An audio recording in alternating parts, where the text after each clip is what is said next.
आज की कहानी है सही फैसला। लीला देवी भूख से तड़प रही थी। सुबह से उनकी बहू अनीता ने उनको खाने के लिए कुछ भी नहीं दिया था। बहू ने सुबह नाश्ते में आलू के पराठे बनाए जो उनके खाने से पहले ही ख़त्म हो गए थे। इसलिए लीला जी दोपहर के खाने की राह देख रही थी। पर उनकी बहू अनीता ने सुबह पेट भर के नाश्ता किया था, इसलिए वो दोपहर का खाना नहीं बनाने वाली थी। अत्यंत भूख से परेशान होकर लीला जी अपनी बहू अनीता के पास गई और बोली, बहू, मुझे बहुत ज़ोरों से भूख लगी है, खाने के लिए कुछ दे दे। लीला जी की बात सुनकर अनीता मुंह टेढ़ा करके बोली, दिन भर सिर्फ आपको भूख ही लगती है, दूसरा तो कोई काम है नहीं आपको। टेबल पर चने रखे हैं, वही खाकर पानी पी के सो जाइए। आज दोपहर को मैं अपनी फ्रेंड के साथ बाहर जाने वाली हूँ, इसलिए खाना तो मैं रात को ही बनाऊँगी।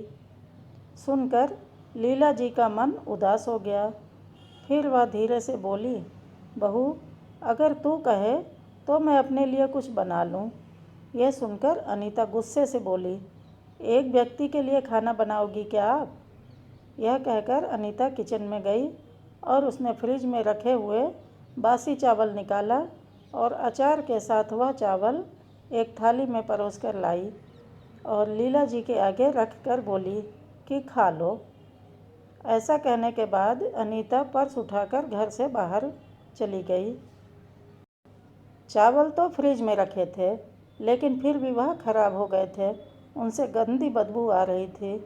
लीला जी ने गुस्से से वह चावल डस्टबिन में डाल दिया और फिर उसने दाल चावल निकालकर अपने लिए गरम गरम खिचड़ी पकाई और पुदीने की चटनी के साथ खाई और फिर सारे बर्तन धोकर किचन साफ किया और चुपके से अपने कमरे में जाकर सो गई और सोचने लगी कि अनीता ने भले ही खाना पकाने से मना किया था, मगर यह घर उसका भी तो है, इसलिए वह खुद का खाना तो खुद बना ही सकती है।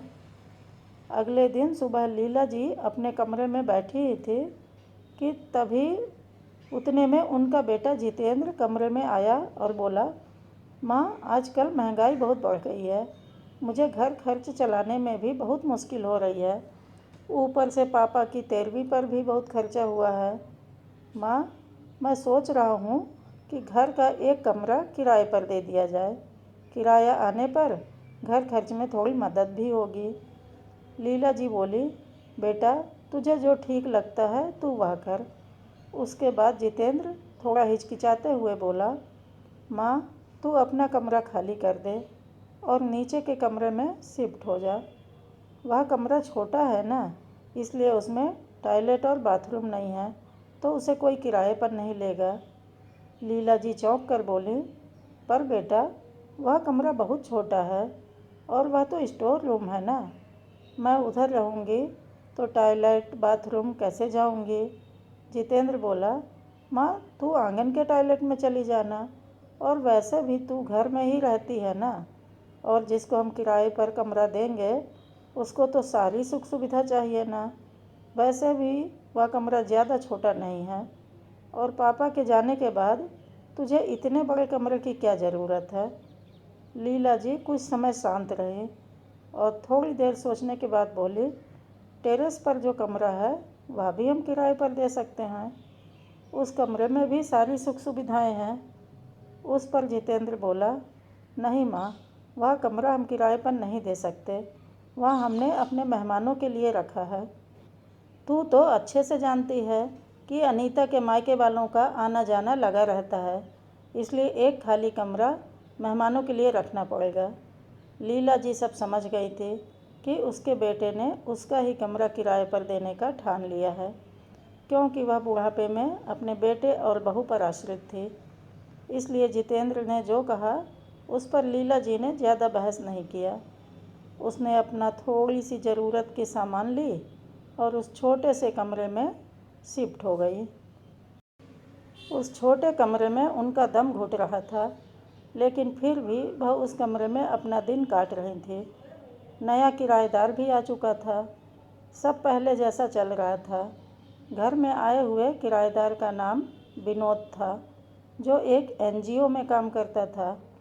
वह हर रोज़ यह देखता कि अनीता और उसका पति जितेंद्र अपनी बूढ़ी माँ लीला जी के साथ कैसा सलूक कर रहे हैं। यह सब देखकर उसको बहुत बुरा लगता था। धीरे धीरे लीला जी विनोद को अपने बेटा जैसा मानने लगी थी। विनोद भी आते जाते लीला जी का हालचाल पूछा करता और उनका ख्याल रखा करता था। जितेंद्र और अनीता को तो लीला जी से कुछ लेना देना ही नहीं था। अनीता बस बचा हुआ खाना लेकर आती और उनके थाली में रखकर चली जाती, और बेटा तो उनके तरफ देखता भी नहीं था। लीला जी समझ चुकी थी कि उनका बेटा अब पहले जैसा नहीं रहा, वह बदल गया है। लेकिन फिर भी वो अपनी आंखें बंद करके किसी पालतू पशु की तरह उस घर में रहती थी, क्योंकि बुढ़ापे में उनका दूसरा कोई सहारा नहीं था। रोटी के 2 टुकड़ों के लिए उनको अपने बेटे बहू के सहारे रहना पड़ता था। कभी कभी लीला जी को बहुत रोना आता। लीला जी विनोद को अपने मन की सारी बातें बताने लगी थी। उनके पति की मौत बेटे की लापरवाही की वजह से ही हुई थी, लेकिन वो ज़्यादा नहीं बोल पाई। जब उनके पति जिंदा थे और वह काम पर जाते थे, तब घर में उन दोनों को बहुत मान सम्मान मिलता था। जब वह काम करने में असमर्थ हो गए, तब भी जितेंद्र को उन्होंने घर खर्च में मदद किया। जब तक मेरे पति घर चला रहे थे, तब तक जितेंद्र अपने सब पैसे बचा लेता था, और जब उसके पापा पूरी तरह असमर्थ हो गए, तब शर्म और मजबूरी में उसको घर खर्च चलाना पड़ रहा था। धीरे धीरे माँ बाप का खर्च उसको बोझ लग रहा था, लेकिन वह साफ साफ कुछ भी नहीं कह सकता था। इस बीच पति का स्वास्थ्य बहुत बिगड़ गया और वह चल बसे। डॉक्टर के पास जाने से पता चला कि उनको निमोनिया हुआ था।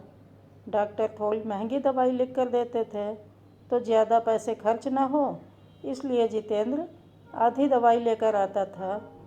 शुरू में जब पति का स्वास्थ्य सुधर गया था, तब रमेश ने उनकी दवाइयाँ पूरी तरह बंद कर दी थी।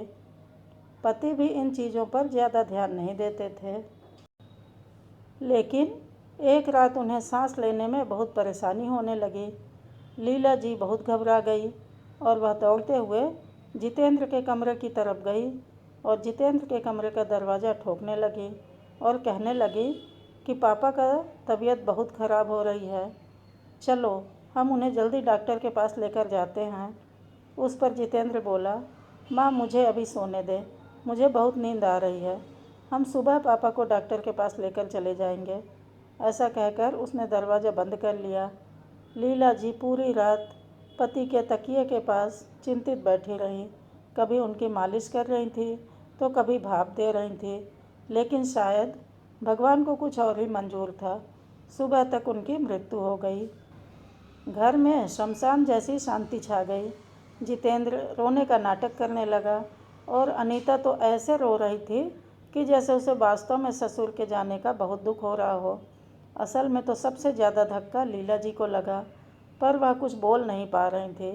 लीला जी की आंखों से अश्रुधारा बहे जा रही थी और उसके होंठ थर थर काँप रहे थे, जैसे कि वह कहना चाहती हो कि अब ऐसे रोने का नाटक क्यों कर रहे हो, मेरे पति की मौत की जिम्मेदार तो तुम दोनों ही हो।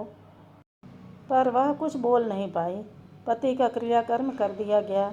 लीला जी के दिमाग में हमेशा एक ही बात चलती रहती कि अगर जितेंद्र ने लापरवाही नहीं की होती तो आज मेरे पति जिंदा होते। उनकी मौत के बाद अनीता और जितेंद्र का व्यवहार बहुत बदल गया। लीला जी को भी उनके व्यवहार की आदत पड़ गई, इसलिए वह उनकी तरफ से कोई भी अपेक्षा नहीं रखती थी। पर उसका मन उसे अंदर ही अंदर खाए जा रहा था कि ऐसी औलाद को सबक भी नहीं सिखा सकती। एक दिन उनका किराएदार विनोद उनके पास आया और लीला जी को उसने कुछ बातें समझाई। वह बातें सुनकर लीला जी की आंखों में एक नई उम्मीद जग गई। दूसरे दिन सुबह लीला जी अनीता और जितेंद्र के पास आई और बोली, मुझे तुम दोनों से बहुत ज़रूरी बात करनी है।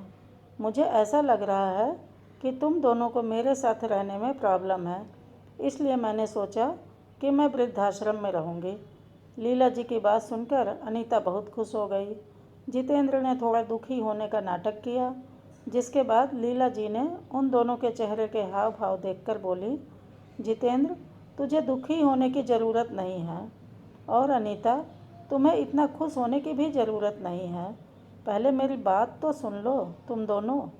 और फिर लीला जी हंस कर बोली, हाँ, मैं यह बातें सच कह रही हूँ कि मैं वृद्धाश्रम में रहूँगी, लेकिन मैं इस घर से भी कहीं नहीं जाऊँगी। मैं इस घर को ही वृद्धाश्रम बनाऊँगी। अब यहाँ तुम्हारे जैसे स्वार्थी बेटे और बहू नहीं रहेंगे, बल्कि मेरे जैसे बूढ़े लोग रहेंगे, और ये मेरा आखिरी फैसला है। यह सुनकर जितेंद्र और अनीता दोनों के पैरों तले ज़मीन खिसक गई। जितेंद्र और अनीता दोनों एक दूसरे की तरफ देखने लगे।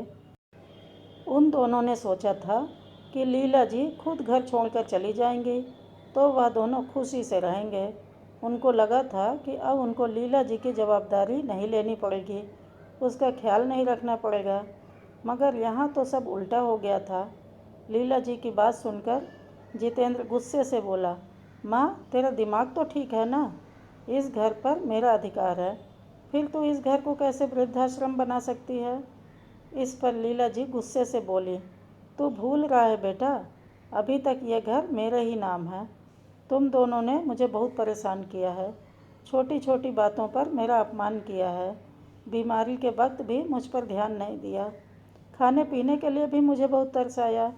तेरे पिताजी भी मुझे छोड़कर चले गए।